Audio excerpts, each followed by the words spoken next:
The Illini looked rough. They looked pretty rough in their game versus Nebraska, losing to Nebraska 20-7. Everything I thought I was going to see from that game and my preview, I was wrong for the most part. Um, this is going to kind of be a recap of the game, but it's also like I said, what's wrong with the Illini? Where do they go from here? Things are not going the way that we all thought. Maybe expectations were too high for our Illinois Fighting Illini team.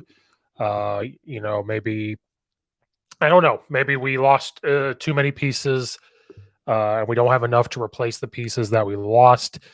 But that loss to Nebraska was not good. It was not good for Coach Bielema on his record. It wasn't good for University of Illinois because, in my opinion, Nebraska is in such a weird place that they are not a good football team. Watching them even play Illinois, there was a lot of times Illinois had opportunities to make something happen, and they just could never. They could never finish. They could never put the foot on the throat type of mentality. And coming into the game, you had heard Coach Bielema at the press conference after the loss the previous week saying that he's frustrated, tough conversations have to be made, and they have to figure out their identity and who they are. And he's talking about offense. I think the defense is slowly coming together in what they want to be, how fast they're playing, bend, don't break type of style. And I know it's hard to say that after the points they gave up to Purdue and giving up 20 points to Nebraska, but the defense was on the field for a while. And Nebraska had the ball for 37 minutes. So, I mean, the defense is on the field for 37 minutes of the game. Illinois' offense was only on the field for 22 minutes. I think the defense, they were just on the field and they gave up a couple big plays, but I think they're going to take the Ryan Walters approach and be okay. Not okay, but if they give up a big play, they know that they'll still continue to look and find whatever weakness that offense has.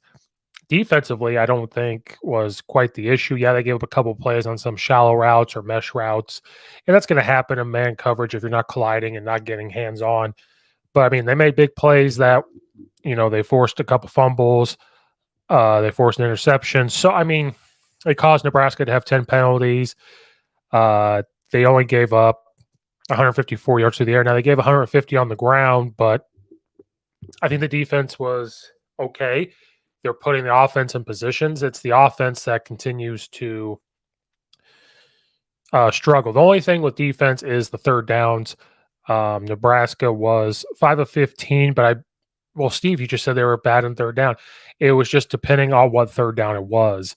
But they were better. As the season has gone on, that's been their Achilles heel is defensively stopping somebody on third down. Offensively has been the issue. Coach Bielema said again, he was very, very, very frustrated. He said how frustrated he was, and it was right after the game, so emotions are going to be high. He said big changes are going to have to happen. And then today, talking in their press conference, Lonnie Jr. addressed that they're close to the fixing the changes. Coach Bielema, talked about getting some linemen back. But a lot's happening now. A lot of fire Coach Bielema tweets have now been sent out. And I'm sure some podcasts have also said fire Brett Bielema, or is he the guy? And it's real funny how he is the guy when he first gets to Illinois. Then he's also the guy last year. But now that we're having a few bumps in the road, the question becomes, is he the guy? And these Illinois fans are now taking the path of Brad Underwood, saying, let's fire him when they're not doing exactly what we thought, but they're still doing good things in Brad Underwood. Now, Coach Bielema's case here, we're sitting at 2-4, 0-3 in conference, but they're talking about firing him already. So again, when did we become the prissy part of the Big Ten Conference? When did we become Ohio State type of player or fans and team to say, let's fire the head coach because we're not doing exactly what we thought?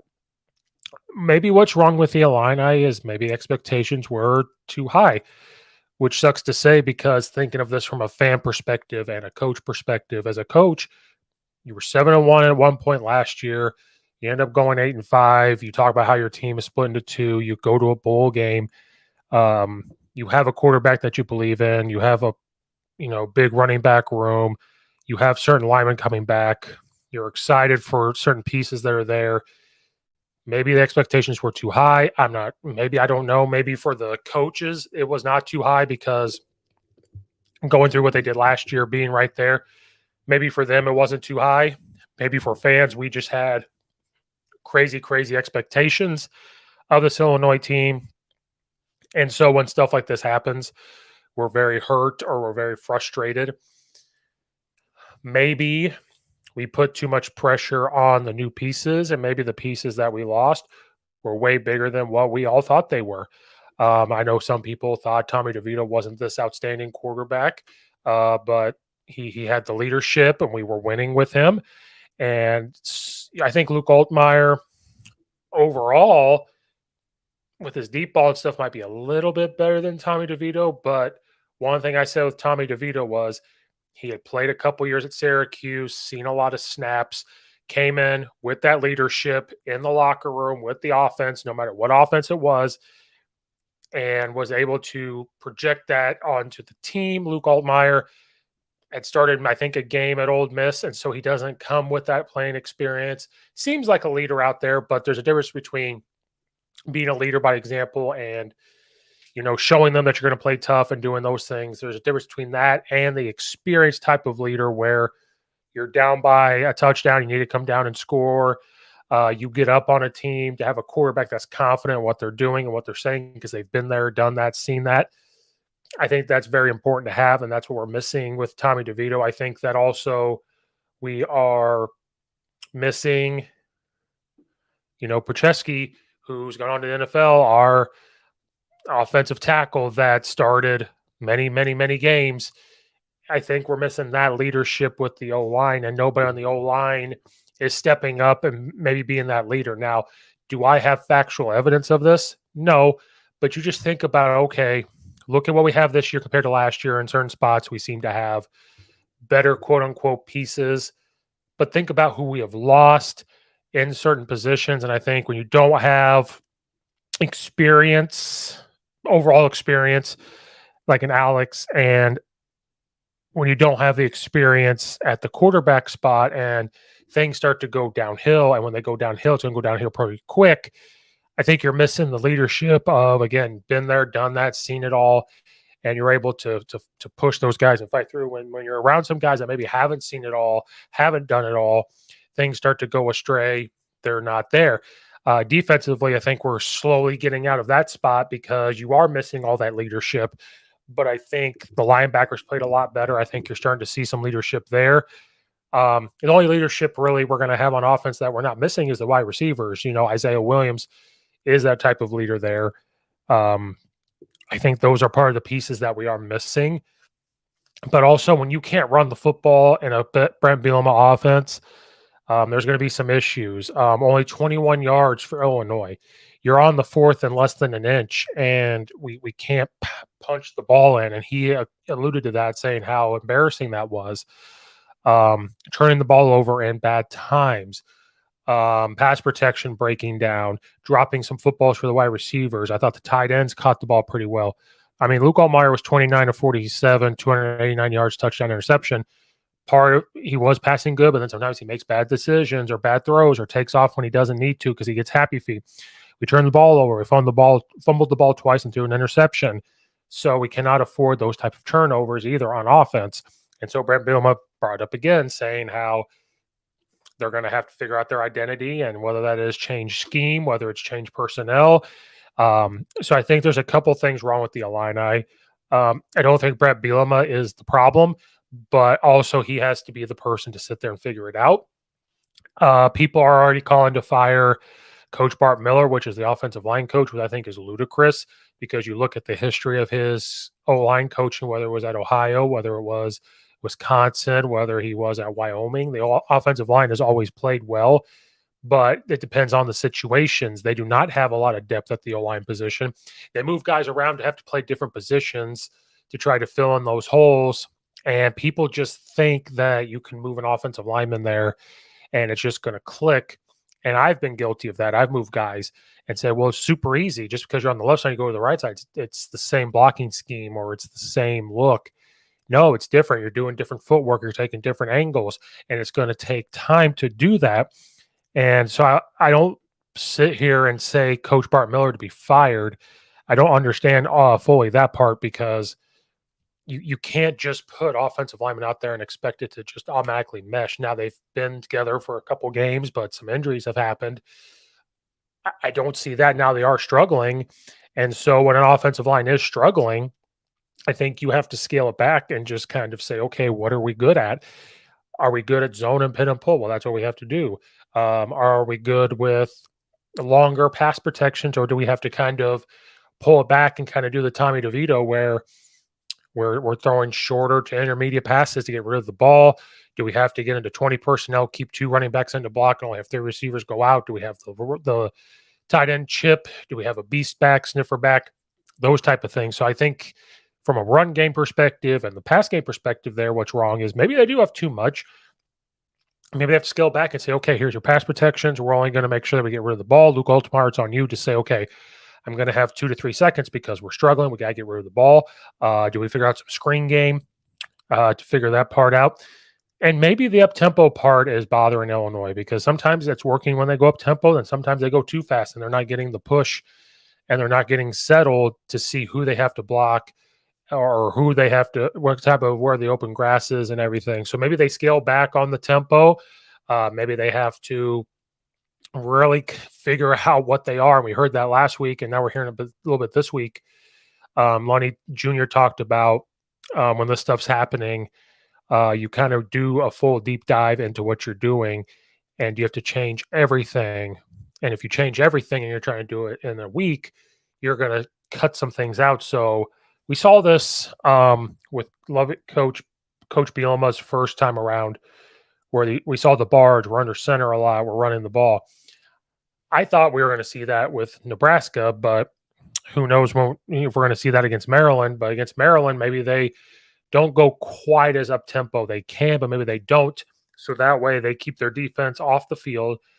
And maybe you do see, like I thought we would, a lot more 12 personnel or 21 personnel type things and run the football.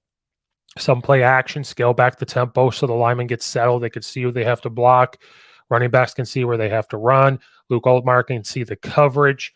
That's why it's weird with tempo. You can have tempo, and it's great. But if you're doing tempo, you have to be able to have very little plays with more formations and movements and motions, because you're trying to confuse the defense. So you could come up, run inside zone out of a certain formation, and let's say you get 8 yards. Well, now it's 2nd and 2, and you want to go up tempo really quick. You could run inside zone, but now you're going to add a different formation, a motion with it, and run that. So it looks completely different to the defense. But guess what? All you did was add a different formation, which they should already know. You added a motion, which how many motions are there? There's not a lot. And you just ran inside zone again. So up front, line learned nothing new. The running back had nothing new. The quarterback had nothing new besides a formation. So you could see the defense. So they can come back to that same motion. Maybe they run a short passing game. And maybe those are the things that Illinois has to do. I don't think they're going to go quite full under center, but maybe they just start, all right, we're going to run the ball, pass. And that's what they're going to have to do, have this identity. And, it'd be curious to see. I don't know if there'll be any firings. I don't, Coach Bielema talk about changes as of right now. I think Lonnie Jr. is still the OC. I was curious to see if they were going to come out and say somebody else would be the OC. I don't think they would do that unless they fired him. And I don't know if they're going to fire him. I don't know if Coach Bielema would fire him right now. I don't know if it's the right time. But if it doesn't get turned around, and I'm not for people getting fired, but if it doesn't get turned around, I'll be very curious to see if there's a new OC at Illinois next year. I don't know about defense. It's the first time calling plays for Aaron Henry. I really don't know. And I thought that maybe Coach Bielema was going to take over play calling of offense, which is possible if he's that frustrated. So I think I think we're lacking some leadership in the room with certain parts of the offense or defense. And I'm not factual on this. I'm just thinking back to what was different between last year and this year with those players. I think the offense needs to scale back a little bit. I think that the tempo stuff is appropriate when necessary, but I think they need to go a little bit slower to make sure they're all on the same page, to make sure that, up front it's taken care of, especially for real up front. We got to make sure that's taken care of. I think the defense is finding its way and they're playing faster. They just got to continue to do that. But it's very frustrating to watch this Illinois team. And again, maybe we had too high of expectations. It was fun to have these high expectations. Maybe Illinois' curse, because it always seems like we have a good season, then the next season it goes straight back downhill to what we were. And so it's very, very, very frustrating at times to be that Illinois fan. I'm not going to give up on Coach Bielema because we saw progress in the 2 years. Maybe it's just one of those bumps in the road with how the transfer portal goes. And that's the big worry with the transfer portal is when you bring guys in, you need for them to gel and fit right away. And if that's not happening, if it doesn't work, then you're going to have a season like this. Sometimes for people it's working and some out there it's not. But I do think it was a bit of embarrassment to lose to Nebraska, who I don't think is a very good football team. And then now you're about to go play Maryland, who lost to Ohio State. We gave Ohio State a run for the money until Ohio State remembered who they were.